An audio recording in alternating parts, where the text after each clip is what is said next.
శ్రీమాత్రే నమః. స్త్రీలు ఈ పొరపాట్లు చేయకూడదు. దరిద్రం వస్తుంది. స్త్రీలు కొన్ని పొరపాట్లు చేయకూడదు. స్త్రీలు కనుక ఈ పొరపాటు చేసినట్లయితే ఇంటికి దరిద్రం పట్టుకుంటుంది. ఆ ఇంట నిత్యం సమస్యలే ఉంటాయి తప్ప ఆనందం ఉండదు. ఇంట్లో మంచి జరగాలన్నా, లక్ష్మీదేవి ఉండాలన్నా శుక్రవారం నాడు లేదంటే మొదటిసారి జీతం వచ్చిన వెంటనే మీరు ఉప్పుని కొనుగోలు చేయండి. ఉప్పుని తెచ్చి ఇంట్లో పెట్టండి. అలా చేయడం వలన మీ ఇంట్లో డబ్బుకి లోటుండదు. డబ్బులు వస్తూనే ఉంటాయి. సంపద పెరుగుతూ ఉంటుంది. లక్ష్మీదేవి మీ ఇంట నిత్యం కొలువై ఉంటుంది.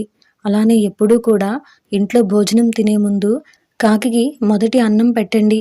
తర్వాత తినేశాక కుక్కకి భోజనం పెట్టండి. ఇలా చేయడం వలన మీ ఇంట్లో అంతా మంచి జరుగుతుంది. పాజిటివ్ ఎనర్జీ వస్తుంది. అంతా మంచే జరుగుతుంది. ఎటువంటి సమస్యలు కూడా ఉండవు. మంగళవారం నాడు పురుషులు ఇంట్లో క్షవరం చేసుకోవడం, గడ్డం గీసుకోవడం మంచిది కాదు. స్త్రీలు ఈ తప్పు జరగకుండా చూసుకోవాలి. రాత్రిపూట స్త్రీలు గాజులు తీసేయకూడదు. అలానే చెవిలీలు కూడా తీసేయకూడదు.